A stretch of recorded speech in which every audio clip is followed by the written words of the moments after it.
Hi! In this video, we're going to introduce you to the piping and instrumentation diagram for a distillation process. Piping and instrumentation diagrams are of fundamental importance in process automation and process industry. It gives an overall view of the entire process loop of the facility. According to the Automation Systems and Instrumentation Dictionary, a piping and instrumentation diagram show the interconnection of process equipment in the instrumentation used to control the process.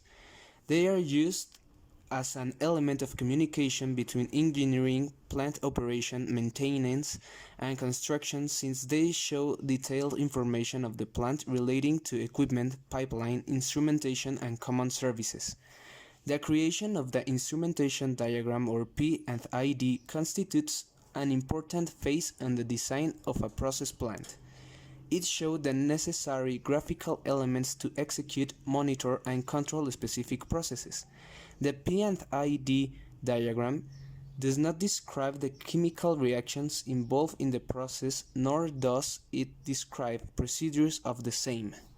During the design stage, the diagram also provides the basis for the development of system control schemes, allowing for further safety and operational investigations, such as the hazard and operability study. Some of the things that the P&I diagram should include are instrumentation and designations, mechanical equipment and valves with their identifications, process piping, flow direction, among others. While some of the things that it should not include are instrumentation root valves, control relays, and flow data corresponding to pressure and temperature. A distillation column is an essential item used in the distillation of liquid mixtures to separate the mixture into its component parts, or fractions, based on differences in volatilities. Fractioning columns are used in small-scale laboratory distillations as well as large-scale industrial distillations.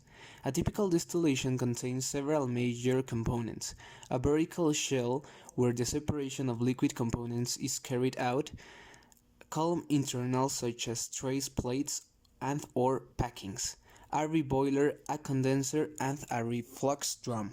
A control symbol will typically contain two lines inside it.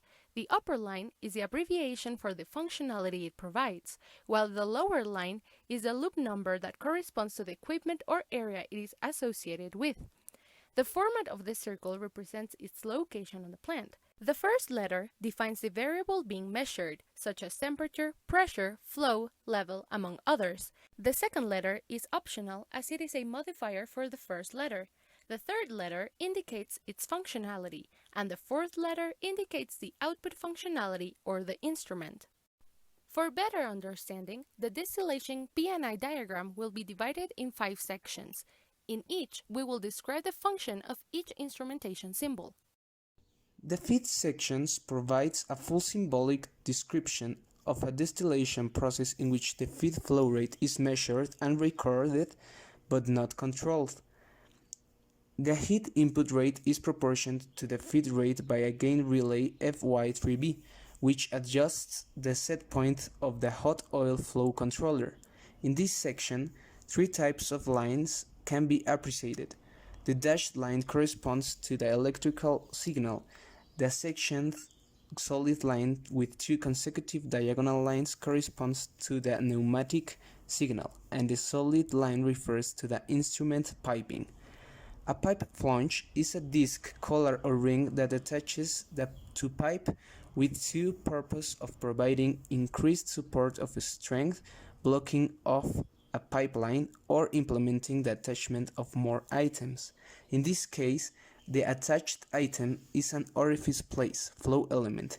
In the pneumatic line, it can be seen that Fy is a function time. The overhead product draw rate is flow controlled. The flow controller setpoint that comes from the feed is adjusted by a dividing relay, whose inputs are the feed rate as modified by the time function relay, and the output of the overhead product analysis controller. This instrument receives the product analysis from its transmitter, which also transmits it to the dual high-low analysis switch, which in turn actuates the corresponding alarms, the analysis alarm high and the analysis alarm low. The accumulator outflow that passes through the flow element is registered by the flow transmitter, which sends a signal to the flow recorder controller that has an established set point. The flow recorder controller compares the signal inputs from the flow transmitter and the dividing relay to determine the action required to regulate the flow from the valve. In this section, we can observe two piping lines, one containing coolant and the other one the distillate. The coolant fluid is controlled by a pneumatic butterfly valve which opens and closes in function of the pressure of the tower. The pressure signal is converted with a pressure transmitter that sends a pneumatic signal to a pressure recorder and controller, which is connected to the pneumatic butterfly valve. The distillate flows through the condenser to change its phase and flow to the accumulator. Accumulator level of overhead condensed product is maintained by throttling the tower reflux with a pneumatic butterfly valve, acting on a restriction orifice to achieve controlled flow.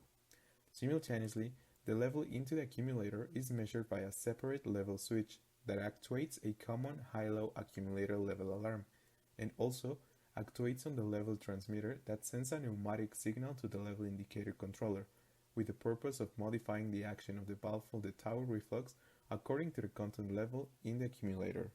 Finally, the bottom level in the tower is controlled by modulating bottom draw-off, in which products may follow two different paths. Some of them are reflux into the column after being heated in a reboiler, while the other fraction can be transported directly to bottoms processing. The reboiler is a heat exchanger for which a hot oil feed is controlled by a pneumatic valve that acts as a flow controller and that is activated as a result of a pneumatic signal derived from a feedback control action. Once the bottoms product enters into the reboiler and is heated, its temperature is measured by the temperature scanning recorder before being fed again into the distillation tower. Simultaneously, the level indication at the bottom of the distillation tower is provided by a separate level glass and a level transmitter that sends a pneumatic signal to the level indicator controller, which actuates on the pneumatic control valve that modulates the flow of bottoms processing out of the distillation column. However, the temperature measurement at this point is performed by the temperature scanning recorder that has a low temperature switch to activate an alarm. Based on the analysis of the piping and instrumentation diagram for the distillation column, it was seen how useful these graphical representations are when modeling complex processes, as they give an overall view of the entire process as well as interconnection of the process equipment and the instrumentation required for control variables.